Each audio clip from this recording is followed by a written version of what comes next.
চিকিৎসায় গাফিলতির অভিযোগ তুলে চাঁচল সুপার স্পেশালিটি হাসপাতালে তুমুল উত্তেজনা ছড়ালো সোমবার। প্রসব চলাকালীন লেবার রুমে গর্ভবতীর মৃত্যু হয়। এরপর রোগীর আত্মীয়রা ক্ষিপ্ত হয়ে লেবার রুম ওয়ার্ডের গেটের সামনে জটলা বাঁধায়। লেবার রুমে জোর করে ঢোকার চেষ্টাও করে। পুলিশ বাধা দিলে পুলিশের সাথে ধাক্কাধাক্কি শুরু হয় বলেও অভিযোগ। চিকিৎসাধীন অন্যান্য গর্ভবতী রোগীদের সমস্যার কথা ভেবে রোগীর পরিজনদের বের করে দেয় পুলিশ। এই ঘটনায় তুমুল উত্তেজনা ছড়ায় হাসপাতাল চত্বরে। দাদা সকালবেলা আমার পেশেন্ট বাড়ি থেকে ভালো আসলো। হ্যাঁ, পেশেন্টের পেটের ব্যথা, ওই ডেলিভারি ছিল।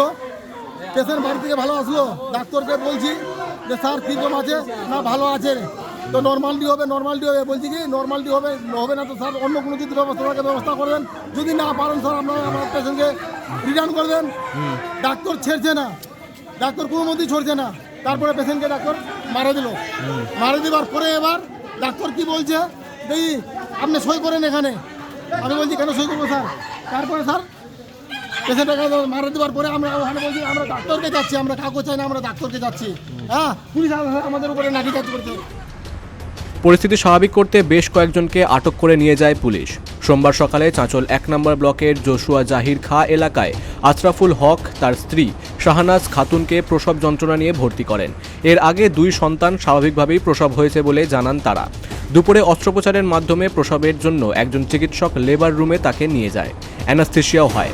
প্রসবের আগেই গর্ভবতীর মৃত্যু হয়। এই ঘটনায় চিকিৎসকের গাফিলতির অভিযোগ তোলে পরিবার। লেবার রুমের গেটে গিয়ে জটলা বেঁধে উত্তেজনা ছড়ায়।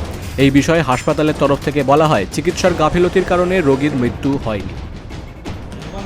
যেটা হয়েছে যে একজন মহিলা ভর্তি হয়েছিলেন প্রেগনেন্ট, এটা 4th টাইম প্রেগনেন্সি ছিল। তো যখন ভর্তি হয় তখন উনি লেবারেই ছিলেন, লেবার প্রোগ্রেসও করছিল। সেই হিসেবে তার ট্রিটমেন্ট শুরু হয়, ডাক্তারবাবু দেখিয়েছিলেন। তারপরে কিছু সময় পর দেখা যায় যে লেবার সেরকমভাবে প্রোগ্রেস করছে না, এবার পেশেন্ট একটু একটু করে খারাপ হচ্ছে। তো তখন ডাক্তারবাবু দেখে ডিসিশন নিলেন যে এনার সিজার করতে হবে। সিজারের জন্য তো রেডিও হচ্ছে না, অ্যানাস্থেসিস্ট ডক্টরও দেখেছেন। তারপরে হঠাৎ করে পেশেন্টের কার্ডিয়াক অ্যারেস্ট হয়। দেখুন, এটা প্রেগনেন্ট মাদারদের ক্ষেত্রে কার্ডিয়াক অ্যারেস্ট হয়ে যাওয়াটা খুব স্বাভাবিক। তার আগে পর্যন্ত বাচ্চাটাও ভালো ছিল পেটের মধ্যে, তারপর দেখা যায় যে যেহেতু মা কার্ডিয়াক অ্যারেস্টে চলে যাচ্ছে, সার্কুলেশন কমছে, বাচ্চা খারাপ হচ্ছিল, বাচ্চার হার্ট রেট কমে যাচ্ছিল, এবং সঙ্গে সঙ্গে মেডিসিনের ডাক্তারবাবু যিনি অনকল ছিলেন তিনিও এসে দেখেছেন, এবং খুব অল্প সময়ের মধ্যেই পেশেন্ট কিন্তু ক্র্যাশ করে যায়। তারপরে বাড়ির লোকের তো একটা থাকবেই যে কোথায় গাফিলতি হলো, এই নিয়ে বাড়ির লোক অভিযোগ তুলে এখানে ঝামেলা করছিল। পুলিশ আসেন এবং তাদেরকে বাইরে নিয়ে যায়। এখন মোটামুটি সিচুয়েশন কন্ট্রোলে, ডেড বডিকে ছাড়ার আমরা ব্যবস্থা করছি।